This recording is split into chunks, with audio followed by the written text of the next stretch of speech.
Have you ever thought about it? A machine that could just run forever without any fuel? It's this incredible idea that's been hooking inventors and dreamers for, well, centuries. So today, we're going to dive into the amazing and, yeah, impossible world of perpetual motion machines. Our story kicks off way back in 1159. A brilliant mathematician named Bhaskara the Learned comes up with this idea. He sketches out a wheel with these curved tubes full of mercury. See, his theory was that as the wheel turned, the mercury would slosh around and keep one side heavier all the time, making it spin, well, forever. It's one of the very first designs we know of. And that ancient sketch really gets to the heart of the matter. The big question that's fascinated people for almost 1,000 years now. Could you actually build a machine that runs forever without plugging it in or filling it up? I mean, just think about what that would mean. A windmill that's so powerful, it actually creates its own breeze to keep going. Or a light bulb that just powers itself from its own light. Devices like that would completely change everything we know about energy. But, and you knew there was a but coming, there's a pretty major catch. And that catch brings us right up against our first huge roadblock. It's a fundamental rule of the universe, and it boils down to this. You just can't get something from nothing. This is the first law of thermodynamics. You can think of it like the universe's most strict budget. It basically says the total amount of energy is fixed. You can't make new energy, and you can't get rid of it.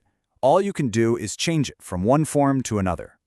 Look, here's the problem in a nutshell. You can never ever get more energy out of a machine than what you put into it. The absolute best case scenario is you get 100% back, but you're never going to get more. So for a machine to do work like power your car, it would have to create new energy out of thin air. And this law says, nope, not possible.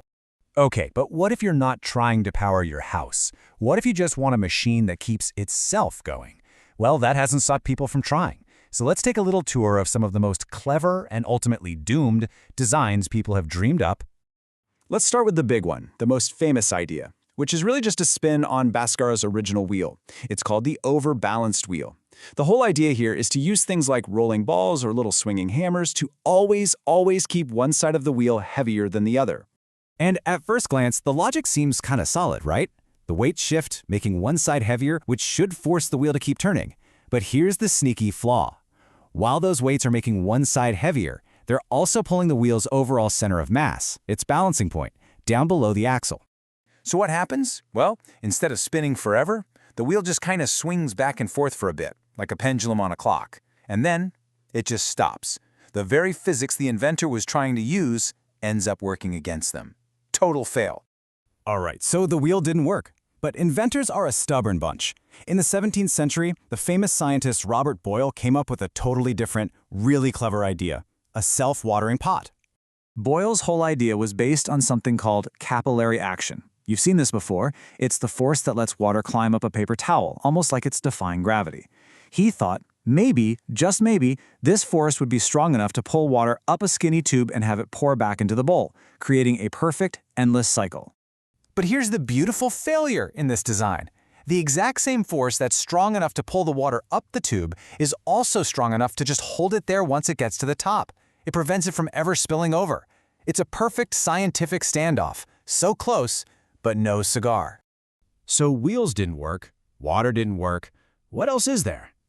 Magnets. This design uses a powerful magnet at the top of a ramp to try and create a loop. The idea here is really simple. You have a metal ball at the bottom, the magnet at the top pulls it up the ramp. Then it's supposed to drop through a little hole, roll back down to the start, and repeat.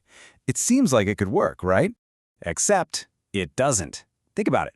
If the magnet is strong enough to drag that ball all the way up the ramp against gravity, it's definitely going to be strong enough to just hold it there. The ball gets to the top and clunk. It just sticks. The cycle never even gets to complete one loop. So all those designs fail because they're trying to cheat the first law of thermodynamics. But let's pretend for a second. Even if you could design a machine that was perfectly theoretically balanced, there's another force, an even more relentless one, just waiting to shut the whole thing down. And that force is friction. And this brings us to the second law of thermodynamics. Basically, it says that in any real-world system, things tend to get more disorderly over time. And a big part of that is that energy always tries to spread out. It gets lost, usually as heat. The number one culprit for this energy leak, you guessed it, friction.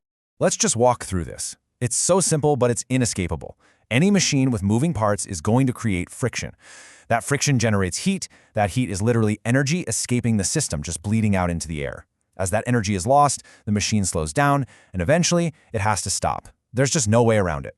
So we have two unbreakable laws of physics pretty much saying no way.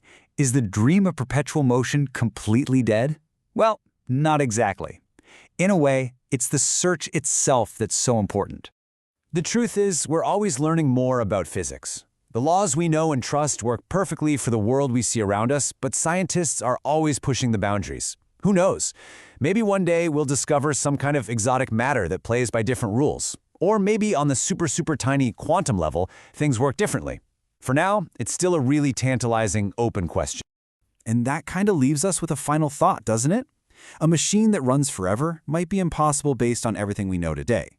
But our desire to figure things out, to invent, to push the limits of what we think is possible, well, that seems to be the one thing that really is perpetual.